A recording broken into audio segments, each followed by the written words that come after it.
of a warm-up just to kind of get you used to inequalities. Quiet, please. So the thing that you're talking about needs to be given a variable name. A lot of you use X, which is great. Some of you use E for essay, which is also good. You're going to try and fit that in there? Carry it. I don't know if you're going to make it work. I don't know. Okay, don't hit anyone in the head, please. I'm going to use your head, please. Oh. Jaden. Oh, they are quite maneuverable, aren't they? All right, for those of you watching the recording, we're moving around some new desks. Okay. All right.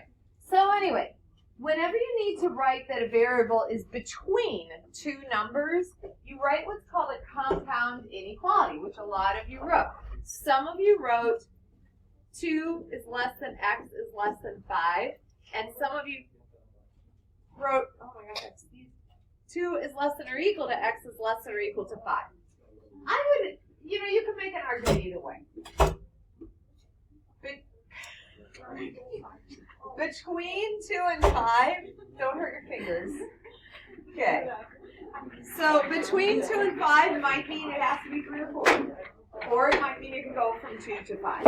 Okay, quiet down please. This is a little bit of a distraction. Hopefully, if the whole room was filled with them, it wouldn't be a distraction. Continue.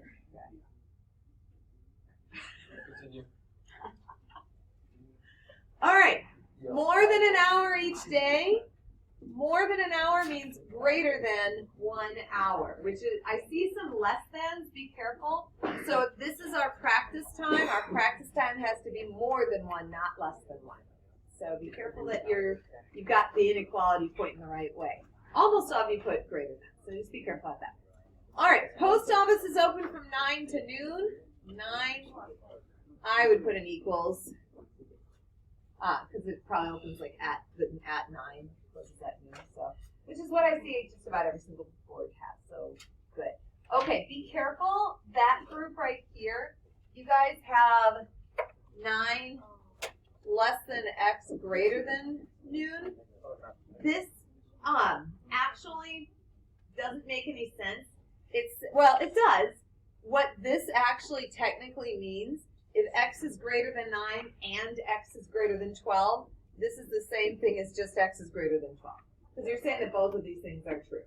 So we don't normally write things like that. So if you want to put between, you think about it and say to yourself, x has to be bigger than 9 and less than 12.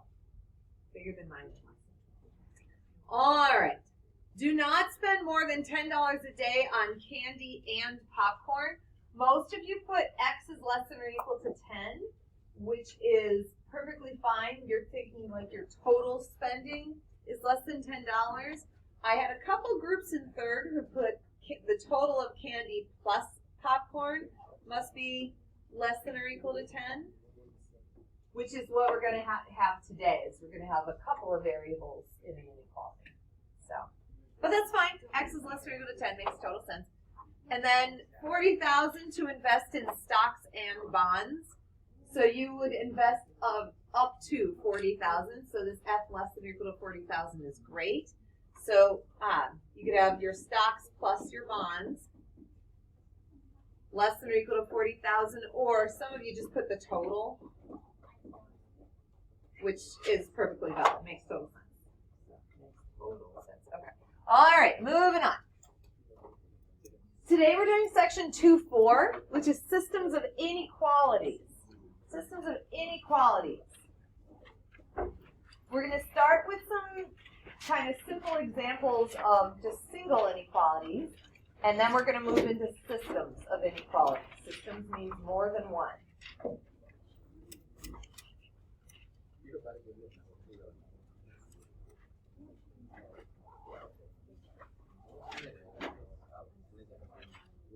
Isaac, can you see? Oh, yeah. Honest? A little bit. Do you want to move back a little there?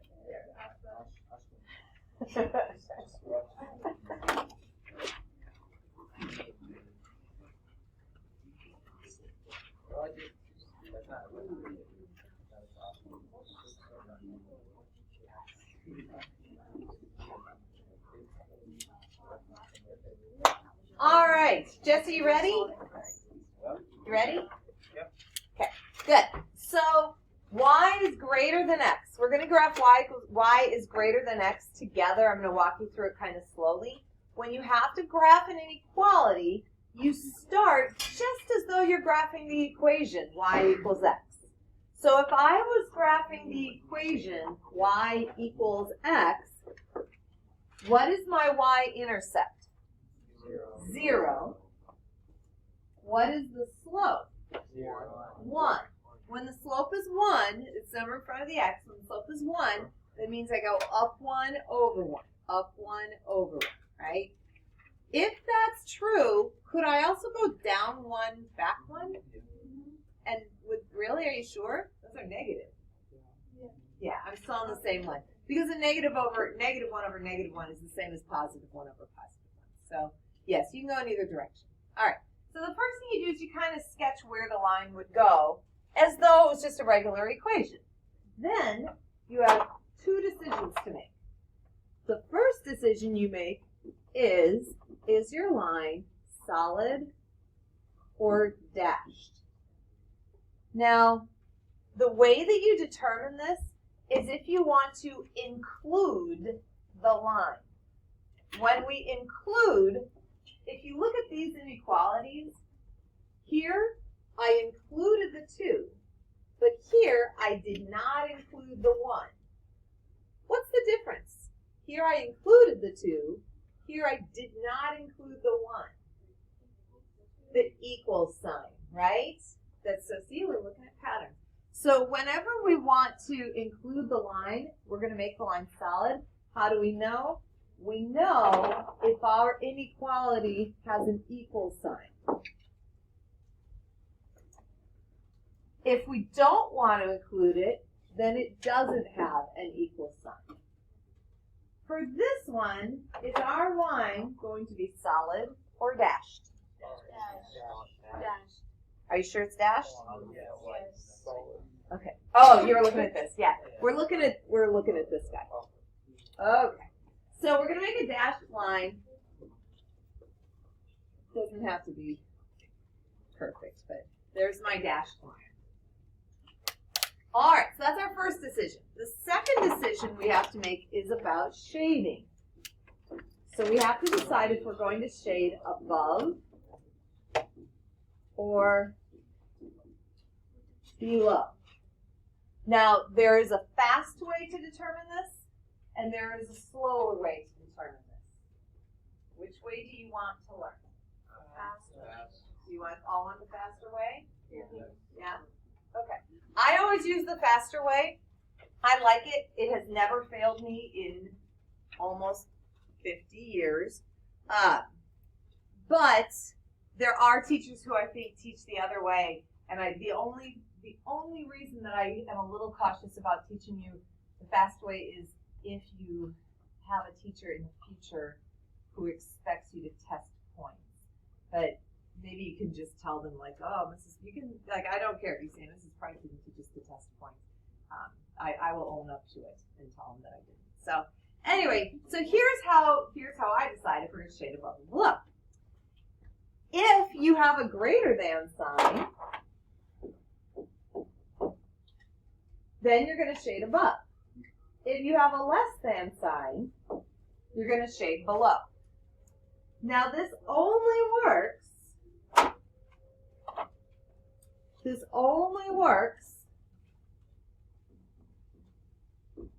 if y is on the left.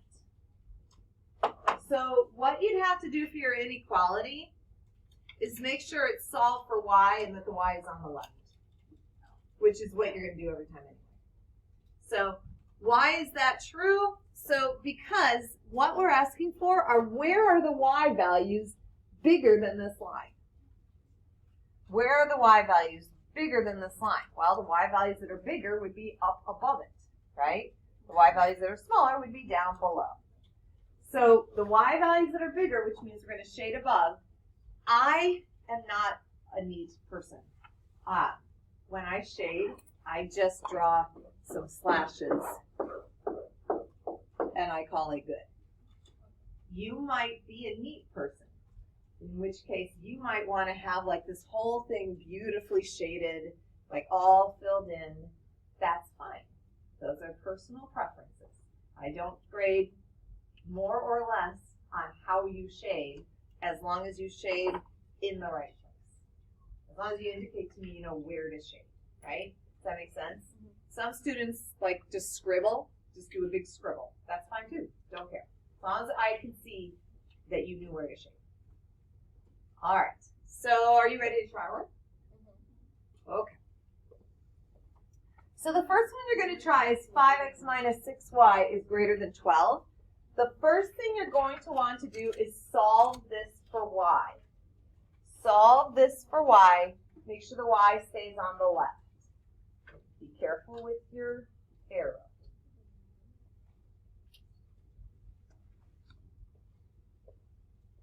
All right, so we subtract the 5x.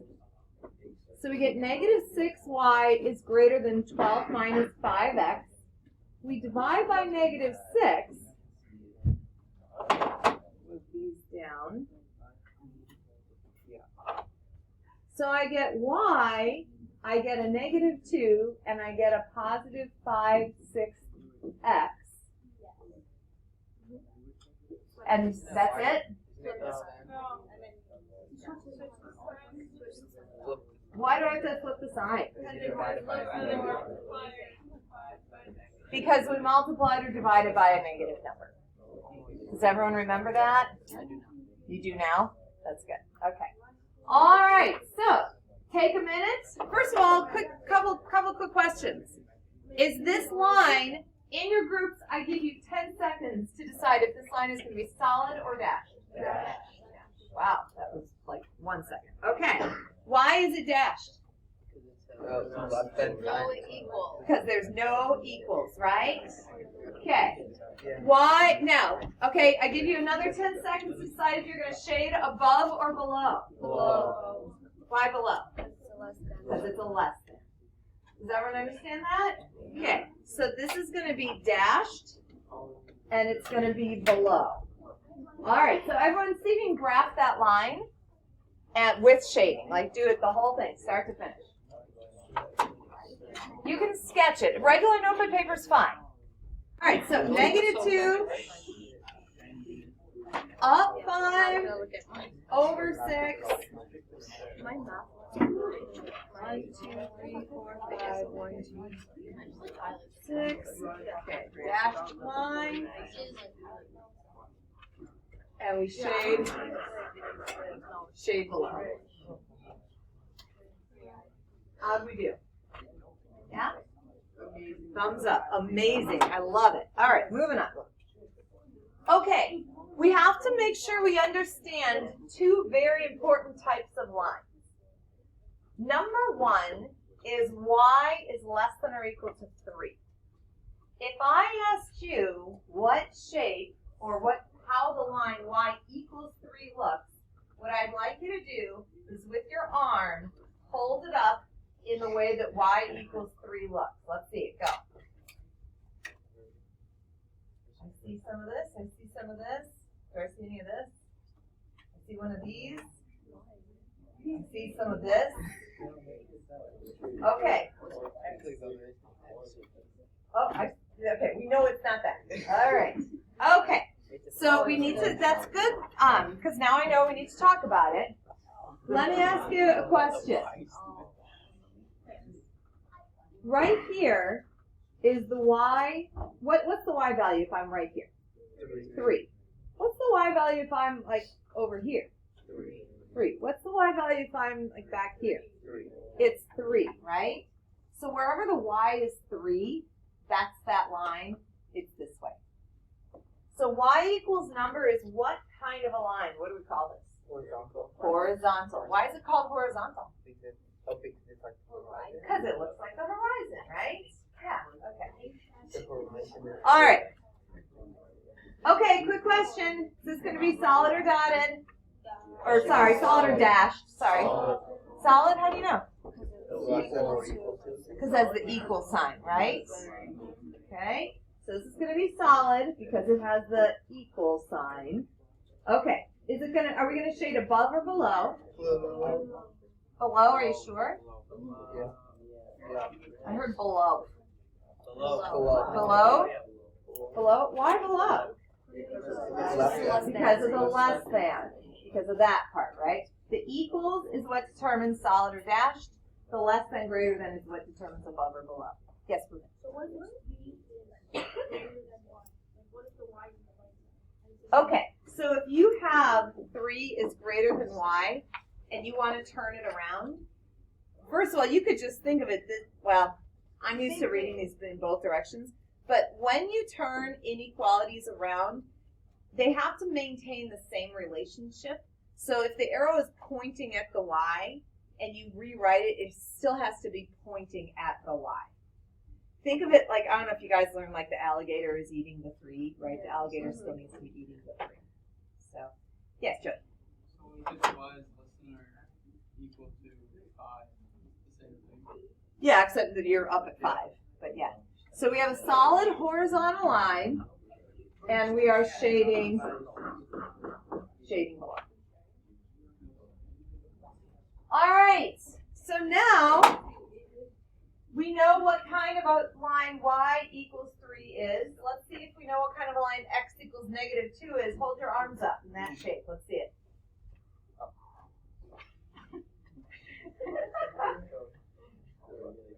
Shelby, what are you doing? Okay, yes. What do we call these kinds of lines? Vertical. Vertical. Vertical. So x equals negative 2. So where is x negative 2? Anywhere on this line is where all of our x's are negative 2. Is this going to be a solid or a dashed line? It's going to be a dash because it's greater than, and there's no equal sign there. Is it going to be, okay, let's go and draw our dashed line. Is there an above or below? No. Okay, hear me out. Hear me out. Let's think logically.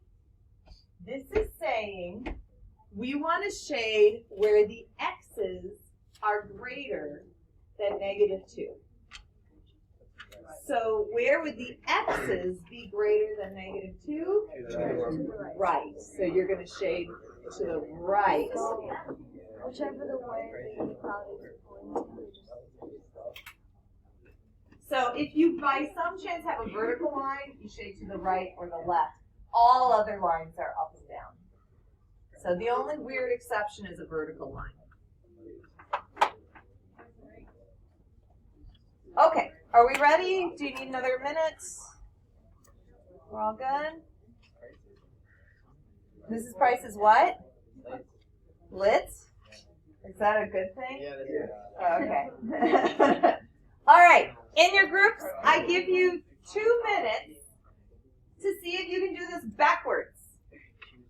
So I want you to look at each of these graphs. I might give you a few labels in case you can't see because they're kind of small. Look at these graphs and see if you can write the equation. I will tell you these lines the grid lines go by ones. So like this right here, that's negative 5. Okay, they go by ones.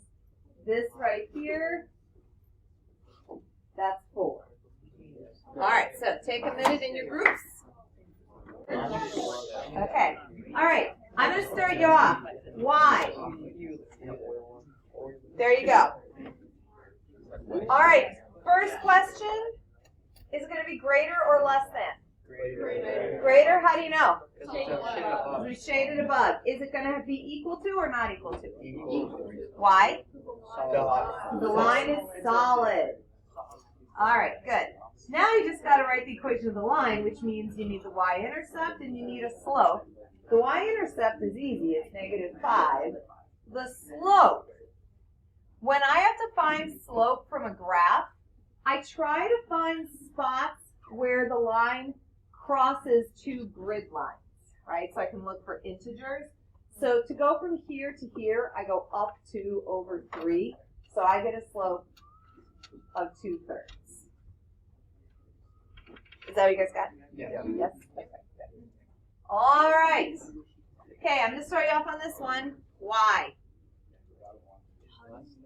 Okay, tell me the inequality symbol. Less than. Less than, how do you know?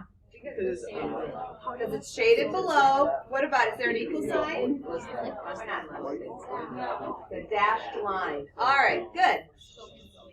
So, quiet. Wow, we're very kind of like chitty chatty today. Good. Back group, Anthony. Okay. All right. So now to go from one point to another, I go down 1 over 2. So slope is negative 1/2. The slope, when your line's going down, the slope has to be what? Negative, right? Up is positive, down is negative. All right. Okay, any questions on these? Moving right along. We are flying. All right. So the first thing I want you all to do is take a minute and solve both of these for y. Solve both of these for y. Okay. For the first one, I have to subtract an x from both sides. Do I need to reverse my arrow? No. No, but I'm subtracting. No, but it's not negative. It's only when you're multiplying and dividing, right? Okay. For the next one, I'm going to add, not much to it. And by the way, gentlemen in the back, by the way, if I wrote this as negative 3 plus 5x, would that be wrong? No, it'd be fine. It makes no difference. Okay. All right. So on a grid now, take a second. Don't shade, just graph the line. Don't shade. All right, so for the first one,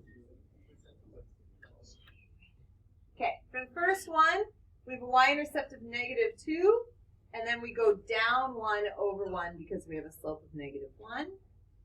Is the first line going to be solid or dotted? I went the wrong way. Solid, because there is an equal sign. Okay, the next line, so I'm going to go to negative 3, and I'm going to go up 5 over 1. 1. Solid or, oh, sorry, I keep saying dotted. That's how I'm sorry, I was raised to say dotted, and now we say dashed, and I just have not conformed yet. Is the next one solid or dashed? Dashed. How do we know it's dashed? Because it's less than no. Less than with no equals, right? So we draw a dashed line. All right, now the shading. These two lines divide our coordinate plane into 4 basic sections, right? We have this area, this area, this area, and this area. What I'm about to show you, there are honestly like 25 different ways to do this. I'm going to show you one way, and then I'm going to show you a second way. I'm just going to show you 2 ways, but you can decide what works best for you. Don't copy yet because there's going to be, then you'd be erasing. So anyway, for the blue line, would I shade above or below? I'd shade above. So if I draw, that's where I would shade above. For the green line, do I shade above or below? Below. By the way, even the line is, if it's really steep, you just, if you're not sure where below is, just put your pencil on the line and go down, and that's below, right? So if I'm shading below, that's that. What do you think the actual solution to this system is? Where they cross. It's where they crisscross. So what ends up happening is if you shade this whole thing and this whole thing, then you either need to erase the stuff that needs to be erased, which is kind of a pain, or somehow like really darken this area really well so I know that that's what you need, right? Okay.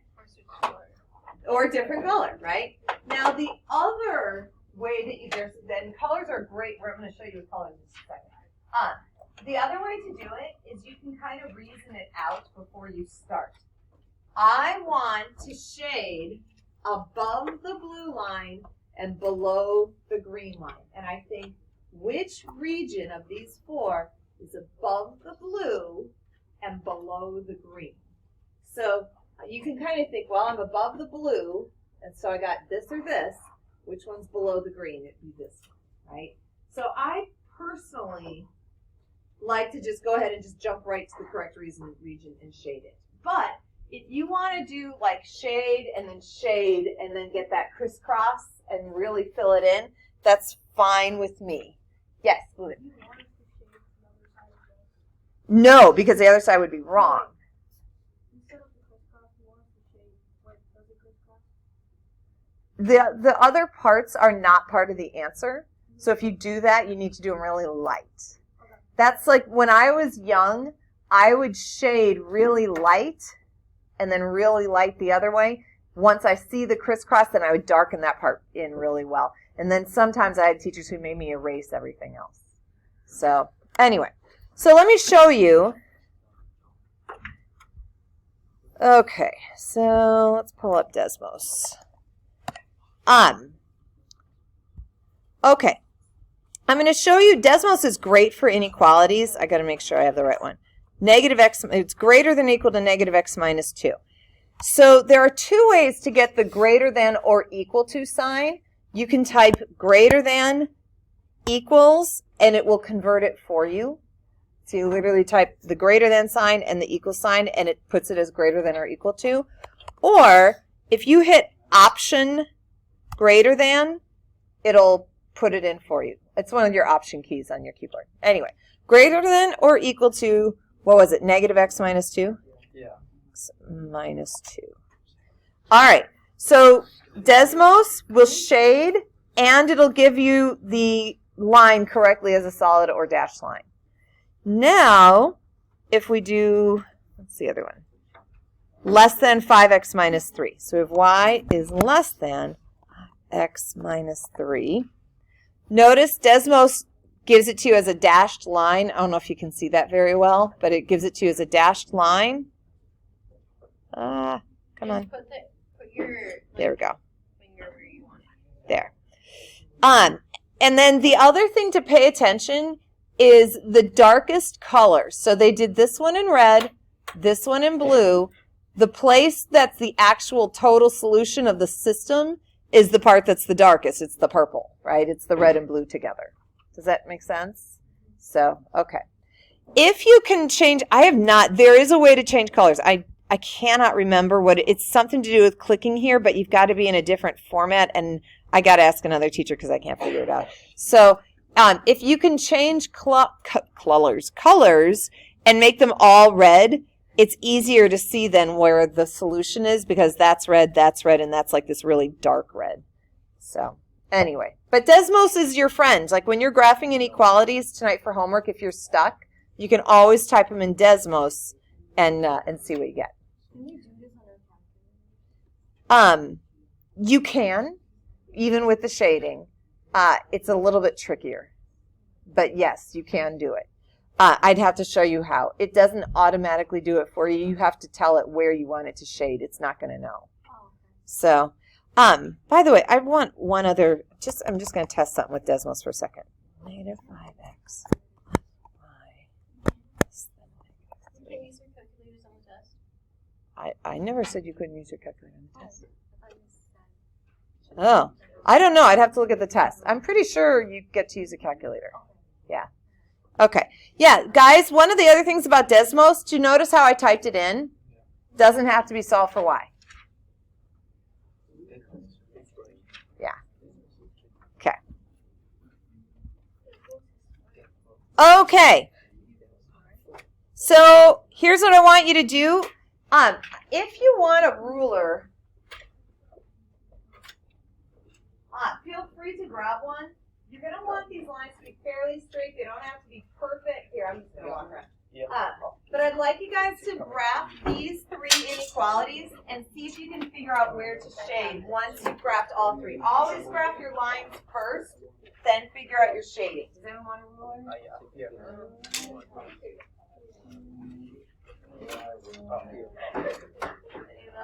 Do it on the top. I want to Yes, oh yeah.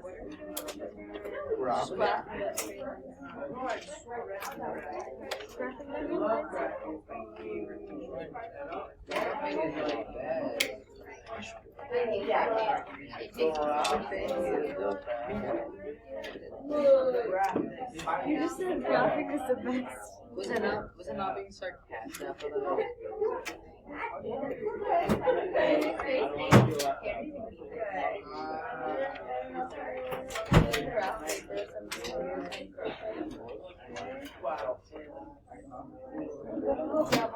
Alright, over here?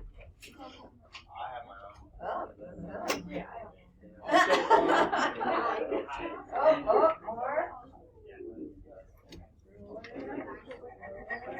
Okay. They got right down for everybody. It's pretty close. Oh, this one's broken.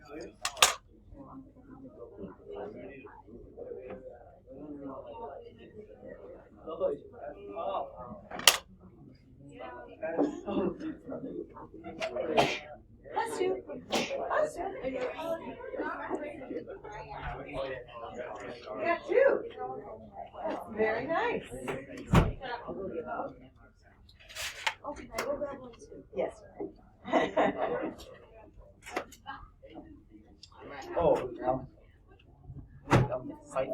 I think it's on the back one. Is that okay? Yeah. I don't grade your notes, so yes, it's fine. Okay. Oh, I didn't go. Oh gosh. No, it's zero. I have one more big word problem to do. So 2x minus 2. By the way, all these lines are solid.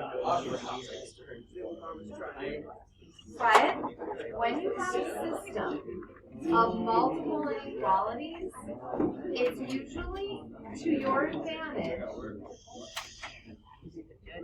to plot as many points as you can for your line. Because what you're looking for oftentimes are these points where they cross. So if you, while you're sketching your line, oh shoot, I should have done them like with the correct colors. Here. Red equation, red line. Okay. Black equation, black line. So -2.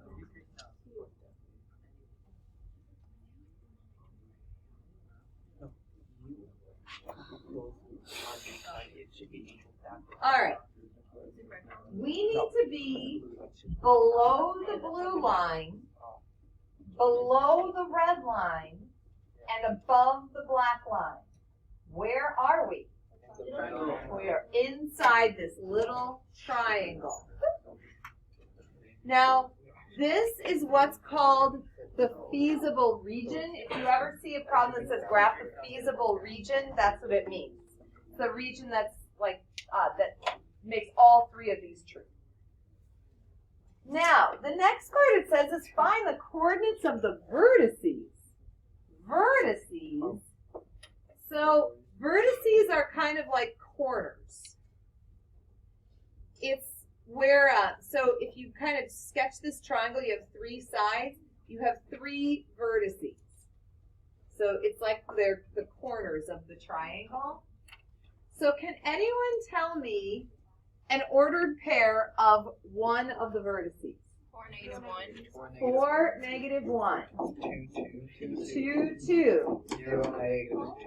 0, -2. Any more? No. No. 3 sides, 3 vertices. Singular, quiet please. Singular of vertices is vertex. So if I say, hey, what is this vertex? It would be 0, -2. What are all the vertices? It would be all of them. Okay? All right. So we are going to use this method tomorrow to solve some like crazy interesting word problems. I'm going to start you on one, but I don't want you to write it down, and it's really small, so I'm just going to move this out of the way and talk for a minute. Come on. Stop it.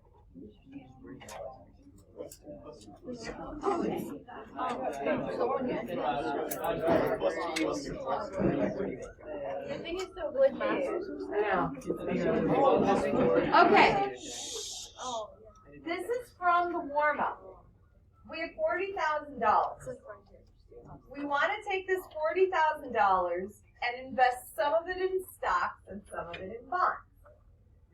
Stocks make more money, but tend to be a little bit riskier. Bonds make less money, but tend to be safer. So normally if we're doing investments, we want a bit of both, right? We want kind of a balance. Now, because of that, we know if X is stocks and Y is bonds, then X plus Y has to equal 40,000. Technically, it could be less than or equal to 40,000, right? So if I graph, let's just say I go by 10,000s, right? So if I graph X plus Y less than or equal to 40,000, so I get Y less than or equal to 40,000 minus X. So I go up to 40,000, go down 1 over 1, and I get this line, right?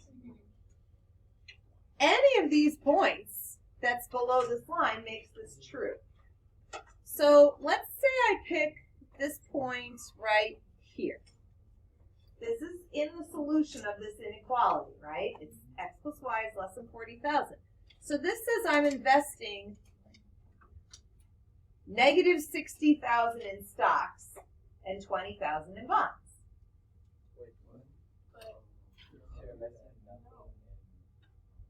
I'm going up to the stockholders and saying, give me 60,000, right? Yeah. Okay. You can't invest negative money. It doesn't make any sense, right? Right? So now we have to build a set. Oh, it's okay. We're going to take 10 seconds. 5, please. We have to build a set of what are called constraints. And that's what we're going to start doing tomorrow. We're going to say, well, yes, this is true, but we can't invest negative money. So we also want to make sure that our X is bigger than 0 and our Y is bigger than 0. So what are all the different combinations we can invest? All the little ordered pairs that are in here, right? Now, how do we know how much we're going to make? If we have some sort of a profit function based on the stock and bond, how much money they generated, what we would do is we could plug in the vertices, and the vertices, when plugged in, would give us the maximum possible amount of money we could make and the minimum possible amount of money we could make. We don't have to plug every single ordered pair in there because we'd be plugging in forever because there's infinitely many. All we have to do is plug in the vertices, and those will give us the maximum and the minimum. That's what we're going to be doing That's tomorrow. only about for money. It works for anything. So we're going to do this with a whole bunch of different types of scenarios starting tomorrow. All right, let me turn this off.